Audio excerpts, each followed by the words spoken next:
to 8,500, and wastewater from 8,500 to 12,000. It also extends the deadline to December 30th of 2011 to allow any existing residential structures to be connected to the county's water line at the reduced rate of $2,800. Also, it's to clarify the definitions of the term schedule to make sure that that's been restated as it was at the last update. It was just more for clarification publicly. Also, I'd like to share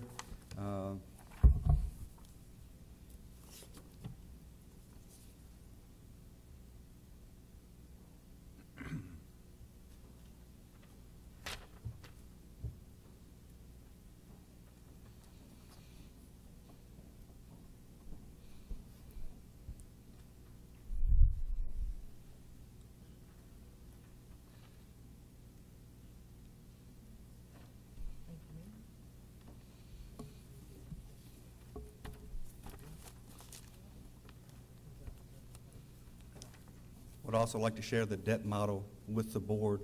The left shows the existing, both of them show our existing debt total to date that we have actually secured funding for, including the Caroline Pines water line as well as the wastewater treatment plant. The left column boxed in shows our existing connection rate.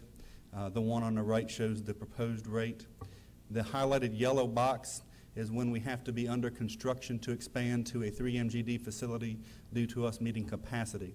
That gives us 2 years to do construction is when we'll meet that. So when we get down to your 2030 time frame, we'll have to be under construction under this growth rate. You'll also note on the far right-hand column, and both of them shows the cumulative surplus or deficit and where we would be with or without that. We would also need a year and a half to a year to actually design the plant to move forward, so we would need funding at that point also to continue that design. With that, I'll open the floor to any comments on that, and we can start the public hearing. Okay, any questions for Mr. Shebel before we hold a public hearing?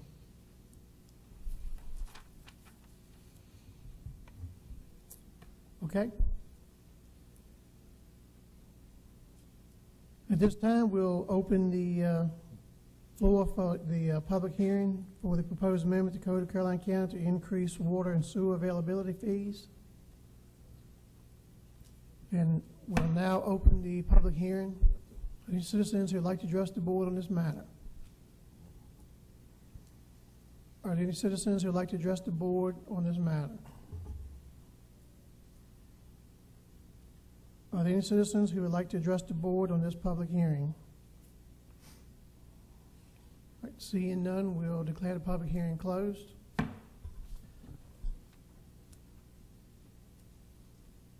Gentlemen, I don't know if you're ready to proceed this evening, but if there's questions for Mr. Shebel, go ahead, Mr. Vice Chairman. Mr. Shebel, the chart you just passed out to us is a list of existing debt service on the left column and then estimated new connections. That's correct. Okay, these estimated new connections are not cumulative, but they're individual? That's correct. That's each year, what we have projected each year. This is what's been provided over the last 6 months as projected numbers that Mr. Borshuk was providing to the board. Right. So that's each year's number,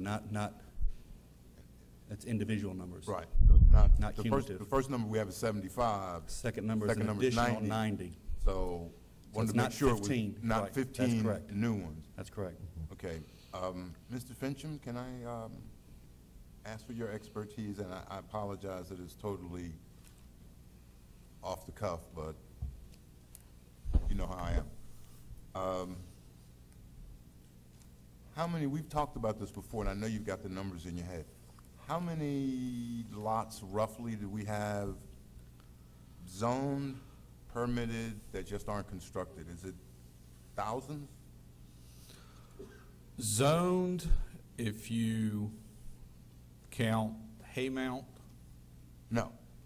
Okay. That's count. Excluding Haymarket, you're just talking Yeah. Carmel Church, Bowling Green area? No, just things that could connect to the water system we have now.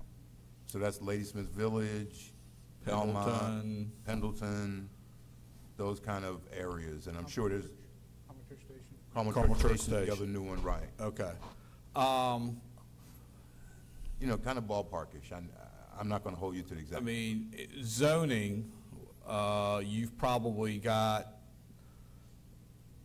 potentially 15,000 potential units. That includes condos, apartments, et cetera, et cetera. And each one of those counts as one, right? If I do a condo with four houses in it, that still counts as one, Mr. Shebel, or No, four? it'll be four. It'll actually be four. It's ERC, equivalent residential connection, so depending on what you have, each one will be equivalent to a resident. Same thing when you get a business in, such as McKesson's equivalent to 10 connections, just to give you an idea. So that's an ERC is what we refer to it as. What you have platted, obviously, is significantly less than that. You have a couple of, you've got Belmont West, you've got a couple of sections of Pendleton and Ladysmith Village. So what you actually have platted is probably a couple of hundred lots that they currently have been through the subdivision process and put to record. Now, that does not include the lake communities, does not include Caroline Pines, which were platted years ago. Right. And there's a possibility there. Okay, and really what I just wanted is, you know, not necessarily the exact numbers. If you say there's like 15,000 possibilities, we haven't platted all of those yet, then as I go through this and I look for, real quick fuzzy math, what am I talking here, Mr. Shebel? 4,000 connections? The in the total, next if 40 you get years? down to year 2030, that's 3,300 connections down there, or pretty 2030? close to there. 2030? 2030, yes, sir. So that's about 3,300 connections up to that point. 33, 15,000. So, okay, if I do 20% of what I have platted. Almost 6,000, I guess, is probably a good close number to what the total is. Say that again? New connections are estimated the top 6,290. Oh, sorry, okay, I see it now. Okay. So that's half of what we've got platted or approved in the next 40 years. Okay. And you, of course, feel confident that we'll be able to have all these connections, don't you? I tell you, the crystal ball, it depends on which day you're looking at it. You've got You your got the ups and same one, downs. the So. same one Dr. Kilo has I that he believe wanted so. to give to me? Okay. Yeah. I believe at this point, staff would like to recommend postponing this till a later date, the January meeting, due to some additional stuff we would like to review at staff level. So if we could ask that, we would appreciate it. Okay. Is there any other questions that I could answer for the board? Other questions?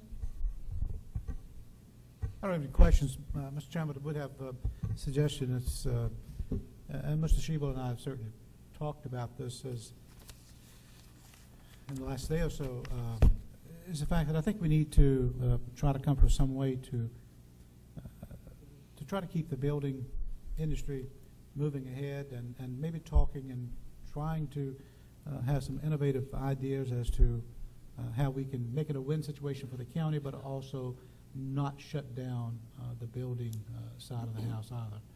So if we can do that over the next month, by the time we have another meeting, I think it may be good. I think we all realize it's got to increase. I think now it's just a matter of how much it increases and what other ideas may be out there as to how we can have a positive stream of cash, guaranteed cash as best as we can guarantee it, rather than just taking a crystal ball that y'all keep throwing around to each other as to what it's going to say. Nobody knows what it's going to say. Okay? And as Mr. Rogers pointed out this evening, this is existing debt. Yeah. We've got the future wells that we're working on that would need to be included also into a new debt model. But this is showing existing debt to date that we've secured. So. Right. Did we, if I could ask one last thing, Mr. Shebel, I know when we originally talked about this, we said we were going to designate the increase for purely debt retirement? That was discussed among staff and finance director and Mr. Rogers, and all of our all of our availability fees go to debt. None of that goes to anything other than debt. So we thought that it would be putting a standard that's already out there for us to do that. And then if the board wished to do something otherwise in the future by them, then it would really tie you to what you might be able to do in the future. So you thought it was kind of the Department of Redundancy Department, huh? Yes, sir. Okay. Understand. Thank you. You're welcome. All right, no other questions? Do we need to set a date? Come back date? It's likely to come back on your January 11th agenda, but we'll talk a little bit. Okay. All righty. Okay, unfinished business, item number 9, county funding of Fred Regional Transit System. Mr. Chairman, I guess as a way of introducing the subject, I'd ask Mr. Wilson to work with representatives of Fred to compile some additional data that the board felt like that they needed before they could make a decision. That data really had already been compiled in some fashion by the Fred officials already, and Mr. Wilson put it in a format and sent it on to Mr. Chairman, you and the Vice Chairman. Tonight, the issue remains the same, is that the budget which was adopted by this board and appropriated to that agency is running out. And the board did extend funding for 1 more month in order for us to review and be able to compile the data, and now we're back here before us to decide on whether we reappropriate additional funds for the operation through June 30th of next year, or whether we curtail the service in some fashion different than what it is now. And in the audience is Ms. Beck and Mr. Levine to answer any questions, as long as Mr. Wilson. Okay. All right, board members,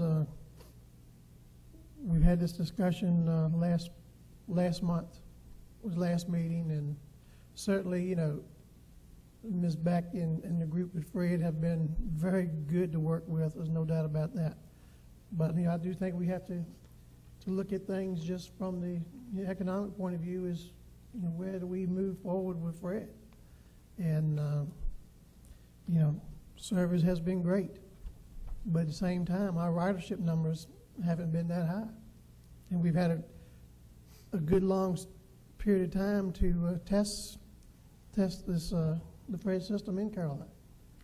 So certainly floor is open for discussions and in which way your board members like to proceed and the ideas. We know the allocated funding will end, you know, at the end of the year. So was with representatives from Fred's here, as well as you know, if we have any questions of Mr. Wilson of his numbers he pulled together for us, we'll certainly entertain questions. So, Mr. Popowitz, questions, thoughts? How would you feel that we should proceed with this project? Mr. Chairman, looking at the numbers here, I don't see how Caroline County can sustain this particular, at the risk of calling it an amenity, to a small group of citizens that are here utilizing the service. I wish that wasn't the case, but at this point, I don't see putting more funding into it to continue the service. We pay equal to the amount of the federal government, actually maybe a little more, and that's kind of discerning to me. I think if we had a better ridership, we could probably justify it, but at this time, with it dropping almost 30% across the board, I don't see how we can sustain it. Okay. Mr. Akers? Mr. Chairman, at the last meeting, we did talk in terms of, is there anything else that's available in Caroline County? And I know that at one time, and I don't know whether that person is still in operation or not, but I know there was a gentleman on the western side of the county that operated a van service. Now, grant you, it was, for the most part, a carpooling or a pooling type of van pooling to Washington and to Richmond. Did we do any looking into determining whether that operation was still in existence in Caroline County? And if so, could we try to pair up with that company in order to provide a van service? We don't need the bus. I mean, it's quite evident we don't need the bus. We only had 16 people riding it, and that was pretty much the most in one day. But if we can have some type of other operation in place in Caroline County, I do think there's a need for the place, for the people like Mrs. Brown spoke about tonight. I understand that completely. And maybe we may want to talk to, I see Petro does contribute, or make a contribution toward Fred in order to help subsidize it. We may want to try to go to the Flying J's and go to the Loves and the other people that are on that corner to see if they're willing to kick in some money to help subsidize Fred. It's costing the county $11 per trip. That's not $11 a day, that's $11 per trip, based on what we're having to pay and the number of people that are riding it. So that, as Mr. Popowitz said, I don't know how we can continue to provide an operation like that that is as expensive as it is. But I do realize there's a need, and I'm not sure changing the routes. I think we maybe mentioned at the last meeting to possibly eliminate the Dawn and the Port Royal route. Did we not talk about that? So I mean, that's not even an issue where we can save further money because we've limited that operation to begin with. Well, we have talked about eliminating it. The Dawn and the Dawn and Port Royal, did we not talk about eliminating that? Yeah, I'm just wondering, I mean, we talked about it, I don't recall him saying how much it would save us if we did that, or how much additional funding we'd have to give up this year. Well, I did some quick, rough numbers. We run to Dawn and Port Royal 3 days a week. We provide 5-day-a-week service on the C1 route. So the Port Royal Dawn is basically 3/8 of the total service provided. And if you run the numbers, the shortfall was 48,000. Right. Don't hold me to the exact amount, but if one were to cut Dawn and Port Royal after February 1st, because you've already funded through the end of January, the total shortfall would be about $29,000 to continue to run 5 days a week in the county. On the C1 line, which is, Or wherever you wanted to run, but for 5 days a week. so we eliminate Dawn and Port Royal, that's 3/8 or 37.5%. I was a baseball player. I never had a And it's a great- 375 average. That's but a great average. I aspired to that. But we would eliminate that much of the total bill, and then you're saying we would have to give you another $29,000 to continue funding for this fiscal year. Correct. And that, wait a minute, we've given you $8,000 to carry you through February. And I thought the 49,000 was for the last 6 months of the year. Is that correct? I'm sorry, say again? I was thinking that 48,000 was to cover us for the 6-month period, and we gave you $8,000 last month to carry us through the 1st of February. So are you saying the total amount of money we now need to give you is $21,000? We paid you $8,000 to carry us through the end of January. Correct. So that was another 8,000. Right, so it's for that month. 21,000. So it'd be 40,000 for both routes to continue service as it is today through the end of the year. And it would be Or was 53? roughly 29,000. It was 53, I'm sorry, yeah. It'd be roughly 29,000 to continue operations only on the C1 route. Now, we will confirm those numbers if you'd like, but those are our quick Yeah, because calculations. These are the home routes. So you're saying now that, and the final, I got distracted by Mr. Seeley, but the final number again is 29,000 would carry us to June 30th, 5 days a week, without Dawn and without Port Royal. Correct.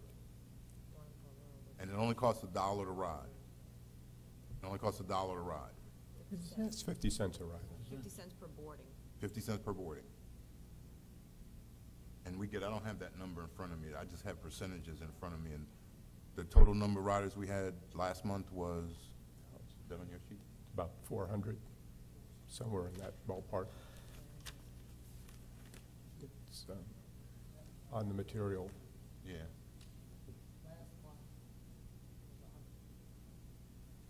If this is, if On this Dawn and is Port right. Royal.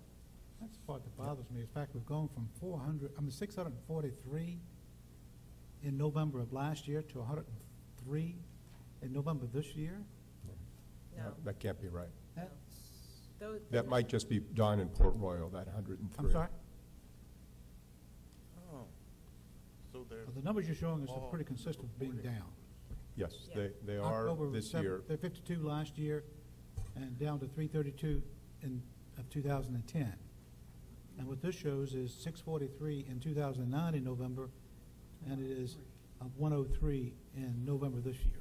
because when I sent the numbers to Gary, it was halfway through the month. That wasn't the full month. It gets generated every day. So look from the full month was the last full month that we had was October. Which would have been October, Right. 322. But that's still down by half, because it was 752 last year.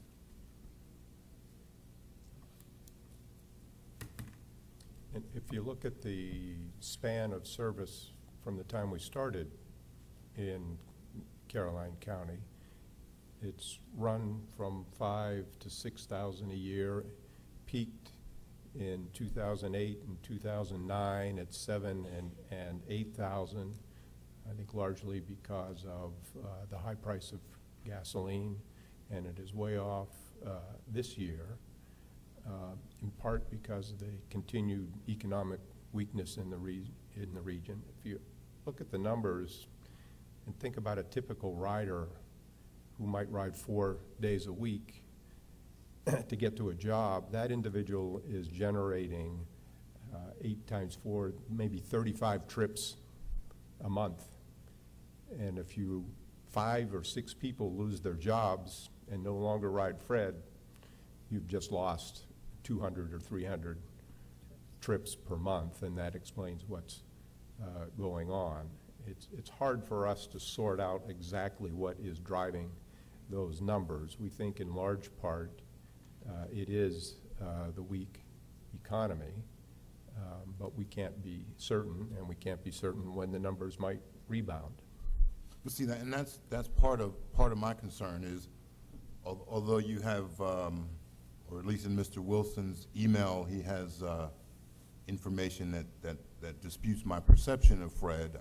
I still believe a lot of people take Fred to go to work, and we've just gotten one large company in Carmel Church, which probably in 6 months will start hiring people, and there's Mr. Wilson's over there. There's at least another one on the drawing board, so there may be more.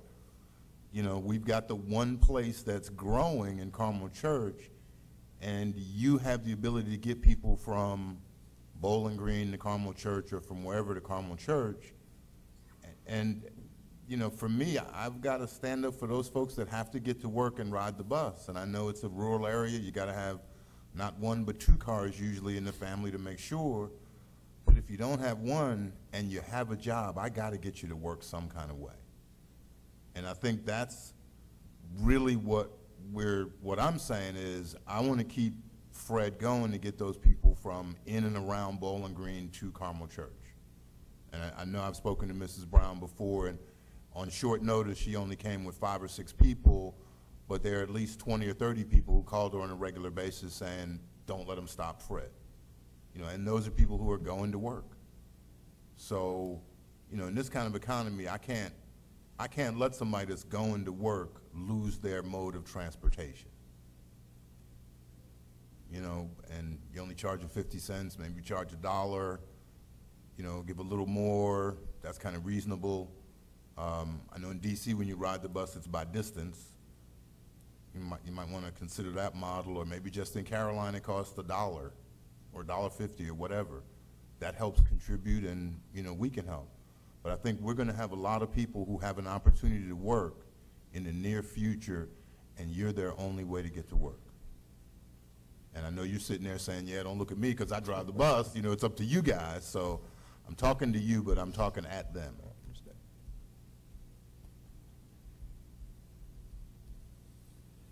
Okay. Okay, any ideas, solutions?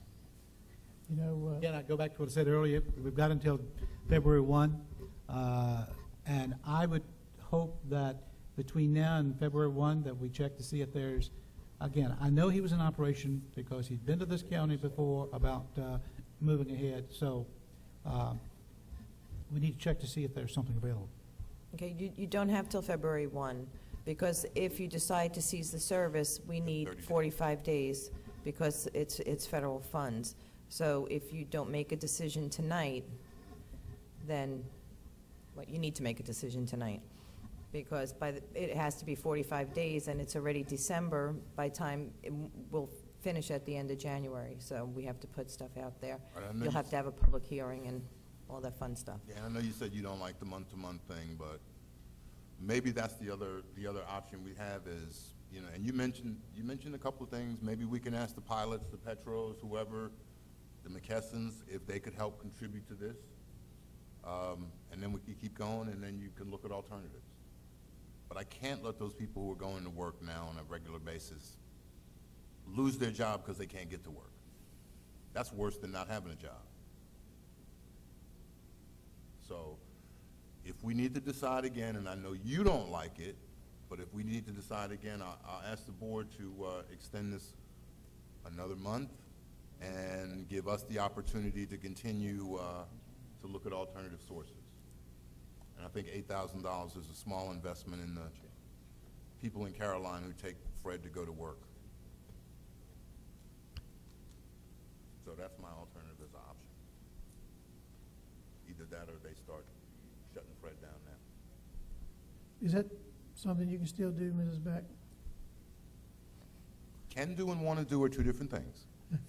Okay?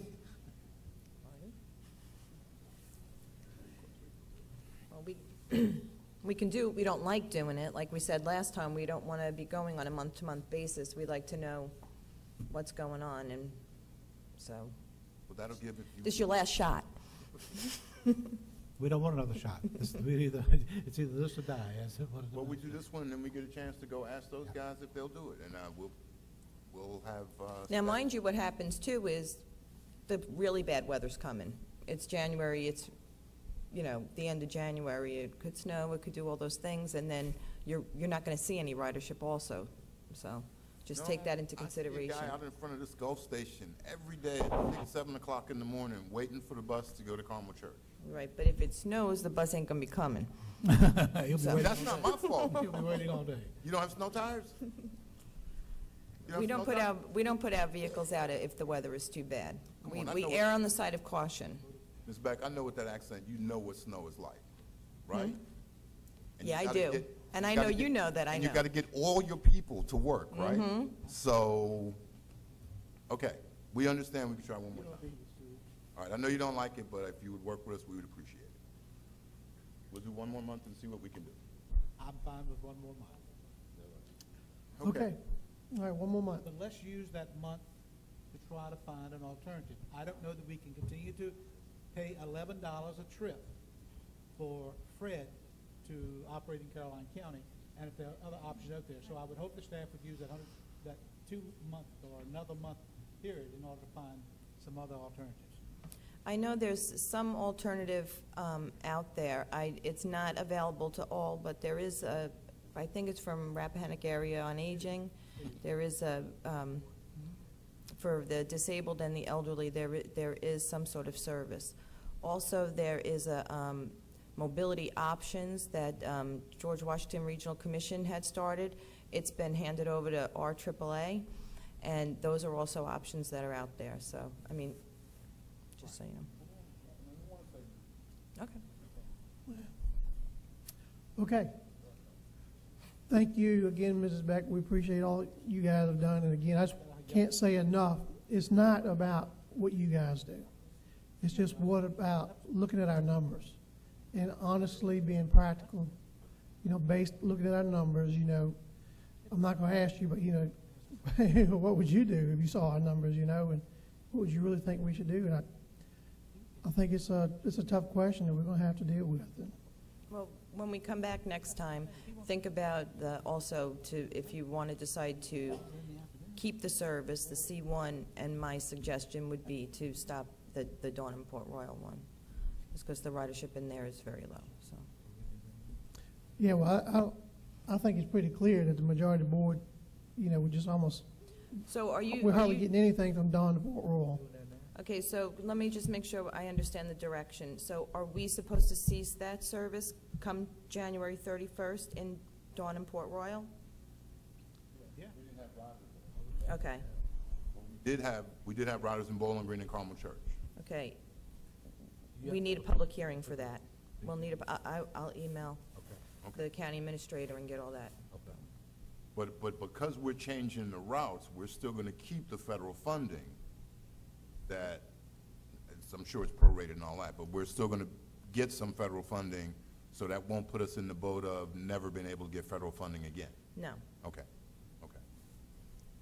And Thank you. what we will do shortly is put a public notice out indicating that we plan to cease operations to Dawn and Port Royal effective February 1st, 2011. And we'll work with you to get on one of your agendas, presumably in January, another quick presentation and a public hearing similar to the ones that were conducted this evening. It's a requirement of federal grant funding that we do that when we make a significant reduction in service, such as we are contemplating. Thank you again. Thank you very much. Okay, next item, we have the discussions of the YMCA-related issues. First, the update on the potential funding sources. Mr. Chairman, the first part of the agenda dealing with this issue regarding the funding sources really is a handout that was given to you earlier this evening, and it was an update on the rural development loan application that you approved a couple meetings ago. I wrote on that. Okay. Use the mic up. That summary really is just an example of a possible funding source that we have explored. Mr. Rogers has also been looking at other financial institutions in the private industry and so forth.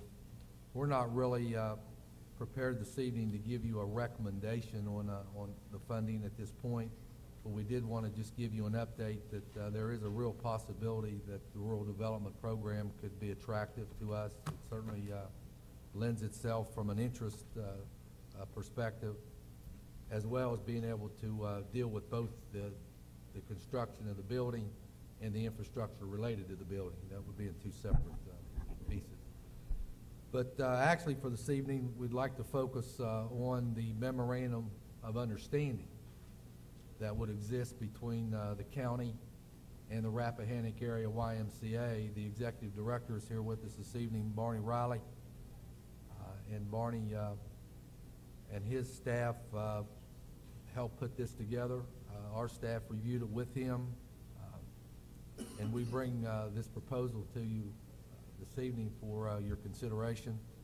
It's the first step toward the partnership of this project that is vital if it's going to exist in Caroline.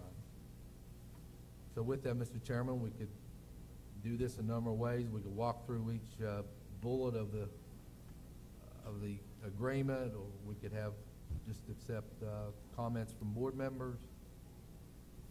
Staff is prepared, along with Mr. Riley, to do at your pleasure. Okay, board members have preference of how we proceed with the MOU? I'd like to hear from Mr. Akers regarding his last meeting with the developers. I'm sorry? I said I'd like to hear from you regarding your last meeting with the developers, because I know you were supposed to. Yeah, do that. we met, and they are to get back in January. We'd have a meeting in January because that was the time frame for the rural development loan application, if you will.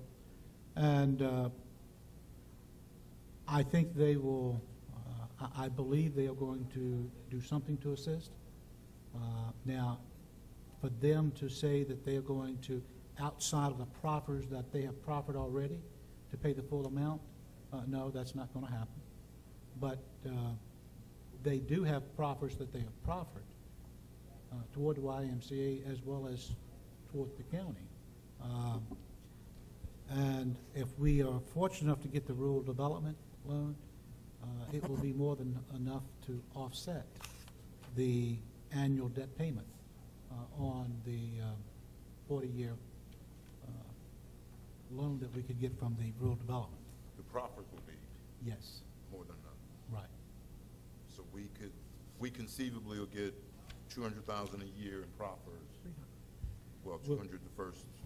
We'll probably get, yeah, and there are several things that I have thrown out to the developers that they may want to consider, and they are going back to their financial people and presenting it to them. And they have indicated that they plan to have a decision from their financial planners and people by January, and they will get back with me in January. Get back with staff in January, not me, but get back with staff in January. And all of that is based on the Y being located in Ladysmith Village. That is correct. Because Where the land has been given. where they donated land. And I'm sure if the board decided to move the Y to some other place, their commitment would be different. To pay, as far as yes, the additional to the proffers, it would be. Yeah, And but I mean, the proffers is going to be what it is. That's exactly right. Okay, and we don't know what that additional is yet. No. Okay. Okay. But the thank you. additional to that is I'm confident they would not put it toward some other place. Right, but that's kind of what's weighing for me is if they say we'll give you $100,000 a year, it stays in Ladysmith Village, $100,000 a year in addition to the proffers. Proffers, yeah. It stays in Ladysmith Village, or you get just the proffers and it moves somewhere else. That's a whole nother discussion. Sure. So Absolutely. that was the only thing I wanted to know. Right. I didn't know. So I'm good. That was what I was. No, absolutely. Okay. All right, any other questions on the Yes, The sir, MOU? Mr. Chairman, I have a couple of questions okay? of the, I guess, first of all, in the memorandum of understanding that I have, they call out an attachment A that isn't in the document that I could find, so I'm kind of curious what that is. Which one is that, Mr.? We were hoping Mr. Riley brought that, and it doesn't look like he did. It's a description Of the building. of the building, and we apologize, we thought that was going to.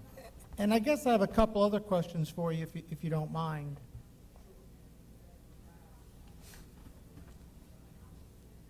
Good evening. I'm good. Of all the YMCA's that are around, did the other counties build them, or was the money donated to the Y and did they build them? Well, when the Y got started in 1973, it operated in the city of Fredericksburg had a small office and utilized churches and schools. And then there was a steering committee that raised some seed money and got a YMCA started with the first phase of the facility in 1982. Dr. Lewis Mass and a steering committee formed the YMCA and was able to procure 20 acres from, I don't know if you remember, Dr. John Lee Pratt. And he went ahead and donated 20 acres of land, and then they raised the money, a group of volunteers. And then subsequent to the YMCA in South Stafford, the YMCA learned that, you know, if it's going to grow and prosper, it has to become very adept at raising money in the community. So as we grew, we tried to more and more partner with counties, and we learned by our mistakes, and our roots became entrenched in the county, and we were more successful in raising money in individuals. But the key component of our success in the last 15 years has been the viable partnerships that we've been able to form with the counties. So we started in Spotsylvania County, where the county donated 20 acres and waived some tap fees and some others. While there wasn't any capital dollars per se, we started with that project, and we were able to start building these partnerships. And then with King George wanted a YMCA very badly, because in your more rural business model, you're not going to get an American Family Fitness or a Gold's Gym really to hang their shingle in the rural counties. So the King George Board of Supervisors and the county realized that we needed to be aggressive if we wanted to get a YMCA started. So they provided the money of $4.5 million. Actually, it was $4.8 million and 20 acres to get that YMCA started. And I think it's going to be very important to have members of the supervisors from the various counties. And Mr. Logan from Spotsylvania, Dale Sissom from King George would be glad to attend these meetings and attest to the impact that these YMCAs have had in their counties. King George has been, well, all the three YMCAs have been overwhelmingly successful, but the most recent, King George, it has clearly and truly become the focal point of that community, where there are some serious synergy where children, adults, families, and one of our fastest growing contingent of our utilization comes from our senior citizens, where individuals receive, they may have a knee replacement or a hip replacement, and they realize the benefits of getting into our pools. Not to mention for the children, the progressive swim classes that we offer, and just the synergy, the host of programs that we offer for a family, where a father can be working out, a mother can be taking exercise classes, and the children can be doing various activities at the Y. So I think for an accurate comparable for Caroline County, I think it would be important to see the success and the progress that we've made in King George County to really get a feel of what a YMCA can do for a county, especially your more rural county. I guess my concern is King George has a lot of ingrained folks that work right there in Dahlgren, and their per capita income is probably much higher than ours. We're a little too far north of Richmond and a little too far south of D.C., and, we've got some growth issues. We've missed numbers now with the downturn in the economy. And I guess my concern stems from the demographic differences between King George and Caroline, as there is between Spotsylvania and King George, and even Hanover and Caroline.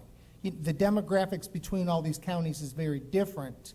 Oh, absolutely. And that's my concern. What is the average number of families needed to sustain the YMCA? Well, I have an operating pro forma that I can provide to you all, where it started out with 1,350 billing units, and then ramped up to 1,500 and then 1,700. And I think right between the 1,500 to 1,700 units, a YMCA would be financially viable and stand on its own. What do you mean by 1,500 units? A unit could be an individual, a single adult individual of age 35, or it could be a family of 5 children.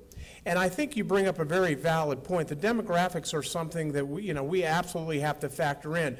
But there's a dynamic that goes, number one, this will be the Caroline YMCA. This will reflect the needs and the interests of Caroline County. However, it will have the support system of the Rappahannock Area YMCA. So if there is an operational, once this YMCA is up and operational, if there's an operational shortfall, say, in Caroline because of the demographics, let's just say in Caroline County, our financial assistance is higher than with the other YMCAs. And I think this is very important to understand.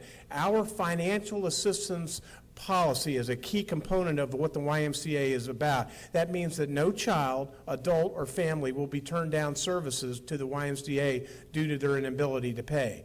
So if for some reason Caroline County has a higher rate of financial assistance, we're obligated and committed as a Rappahannock Area Association to make this YMCA work. And so there would be proceeds to offset any shortfalls because you're part of the Rappahannock Area YMCA. But in terms of the governance and the needs and the oversight of this YMCA, it will be Caroline County. That board of directors will be individuals in Caroline County that reflect, as I stated earlier, the needs of Caroline County. So, and so there'll be several members of Caroline County